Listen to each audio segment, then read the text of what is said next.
Hi, my name is Kev Lavery, and today I'll be showing you how to add additional topics to the content area of your Connect unit. Depending on what you're adding, there are a few different ways you can go about adding topics to your unit, because in Connect, topics can be almost anything.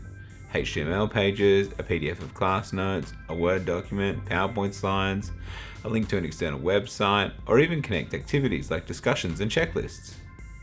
To add content, we need to be in the content area, so let's navigate there first. Selecting Upload/Create will reveal the content options. There are the options to add the aforementioned Connect activities, as well as a range of other ways to create new topics.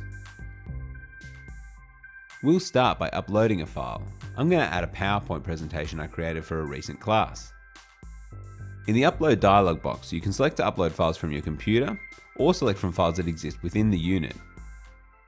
Once I've selected on my computer, I can add the PowerPoint by dragging and dropping it into the bordered area of the Upload dialog box.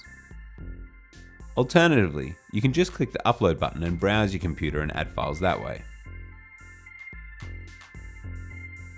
You'll notice that it makes reference to choosing the location your files are stored in. By default, when you upload files in Connect, they're stored in your unit's Unit Offering Files area.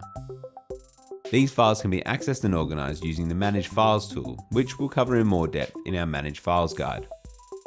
You don't just have to upload single files. Connect supports the uploading of multiple files too. If you change your mind, you can click the X button to remove the file. Selecting Add will confirm your choice. Once added, your file will become a content topic.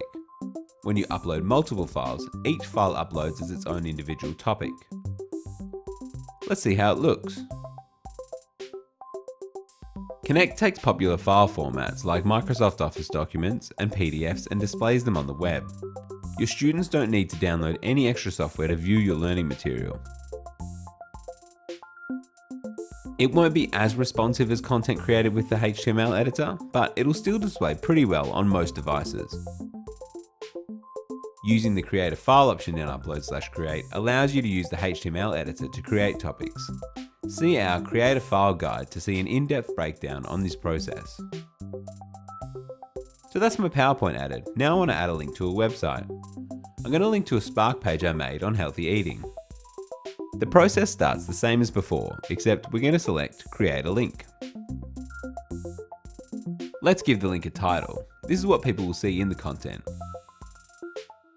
And then we'll paste the URL in. I want this site to open within the Connect frame, so I'm going to leave Open as an external resource unchecked.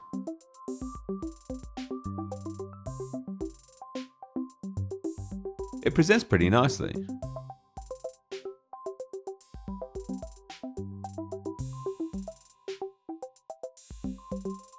I also want to add in a video that I've found that I think really helps to support some of the points I've made in my PowerPoint.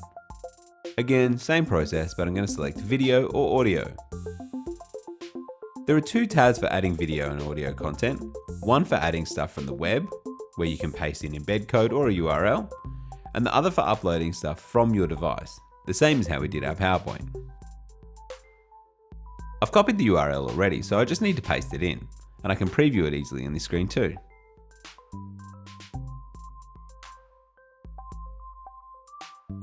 If I'm happy with it, which I am, I can press Save. Finally, let's look at adding a Connect activity to come after this sequence of topics we've just added. Adding activities to a sequence of content is a great way to guide students from learning material to activity without interrupting their focus. These activities can be self-assessment tasks designed to get students using their acquired knowledge and to apply higher order thinking skills. They're an essential part of the learning process and can help make your teaching material come alive. Like we saw earlier, many of the tools in Connect can be made into an activity.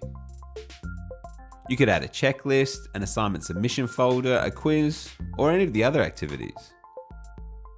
In this example, I've already created a discussion activity and now I'd like to add it to the sequence of content. Let's select Existing Activities and select Discussion. Locate your discussion activity. I put mine in a separate discussion forum called Activities.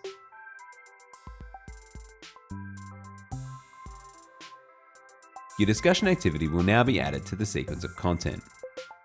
These little additions go a long way to contextualizing the information in your Connect unit and bridging the student experience across the physical and online classrooms.